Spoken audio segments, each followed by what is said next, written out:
सीतोपलादी चूर्ण एक बहुत ही महत्वपूर्ण मेडिसिन्स है आयुर्वेद में।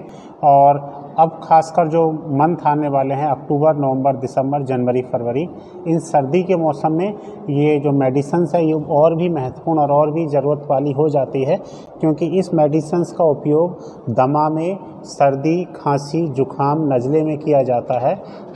और यही वो समय होता है जब कि आपको या किसी व्यक्ति को ये दमा वाली प्रॉब्लम्स होती है, और इसमें जो मेडिसिन्स है ये बिना डॉक्टर्स के पर्चे के मिल जाती है। इसके लिए डॉक्टर के पर्चे की ज़रूरत नहीं पड़ती, आप ऐसे भी जाके किसी भी मेडिकल स्टोर से ये ले सकते हैं। वैसे अगर आप इसके लिए चिकित्सक के पास जाएं, वैद्य के पास जाएं, वैद्य से एक बार परामर्श ले लें तो ज़्यादा बेहतर है। और इसमें हम पहले जानेंगे कि इसमें क्या क्या चीज़ पड़ी रहती हैं जो आपके श्वसन मार्ग के लिए बेहतर होती हैं। आपके श्वसन मार्ग को जो आपको प्रॉब्लम्स है दमा की, यानी कि सर्दी, खांसी, जुखाम की, उसको दूर करती हैं। दालचीनी इसमें होती है। दालचीनी श्वसन मार्ग में जो बलगम होता है उस पर प्रभाव डालती है। इसके अलावा इलायची खांसी के लिए बहुत अच्छी है, और पिपली भी इसमें रहती है, और भी कई चीज़ें इसमें रहती हैं।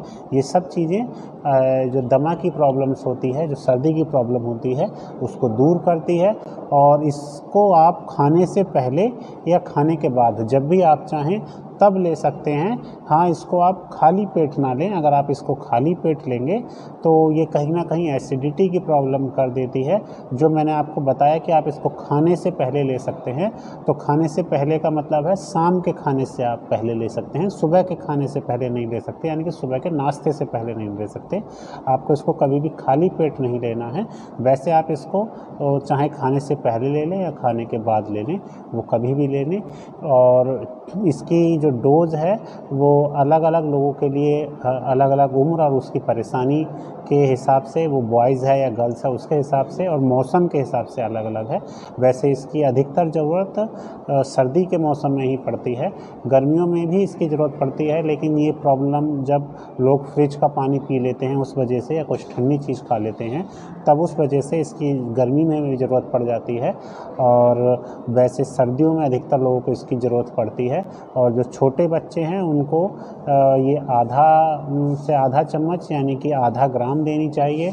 और जो बड़े हैं उनको ये लगभग 2 ग्राम, 2 में 3 ग्राम भी हो सकती है, लेकिन 3 ग्राम से इसको ज़्यादा ना दें, क्योंकि अगर आप 3 ग्राम से ज़्यादा देंगे तो आपको एसिडिटी की प्रॉब्लम्स लगेगी और आपको डकार आएंगी, क्योंकि ये काफ़ी गर्म मेडिसिन्स होती है।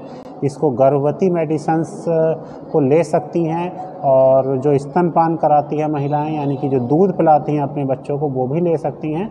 बस जिन लोगों को शुगर है वो इसको ना लें, क्योंकि इसमें एक जो मिक्सर जब करते हैं तो इसमें पाउडर के रूप में मिश्री भी पड़ी रहती है, और अगर वो इसको लेंगे तो इससे उनका शुगर लेवल जो है वो ऊपर चला जाएगा।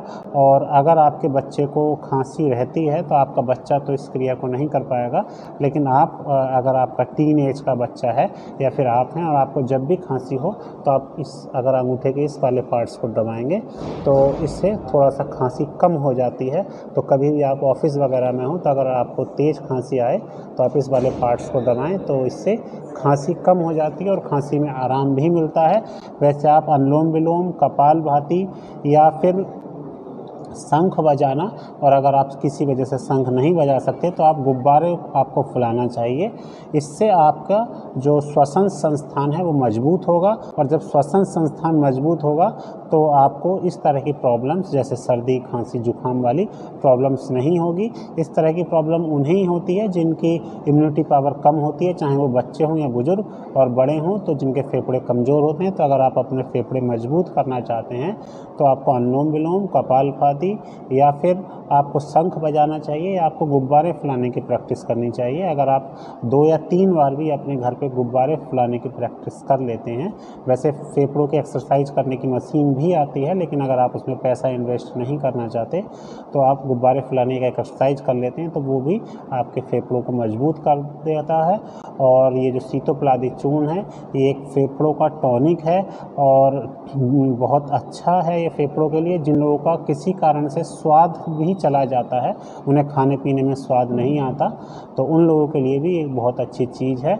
और इसको आप जब भी लें तो आप इसको शहद के साथ लें, इसको सूखा ना लें। अगर आप इसको सूखा लेंगे तो ये काफ़ी तीखा होता है और आपके गले में लगेगा, आपको खांसी आएगी। इसको शेयर कीजिए और आप अपने घर में सीतोपलादी चूर्ण ज़रूर रखिए, क्योंकि इस समय ऐसा मौसम चल रहा है जिसमें कि आपको या आपके परिवार के किसी भी व्यक्ति को सर्दी, खांसी या जुकाम की या गले बैठने की, नाक बहने की शिकायत हो सकती है।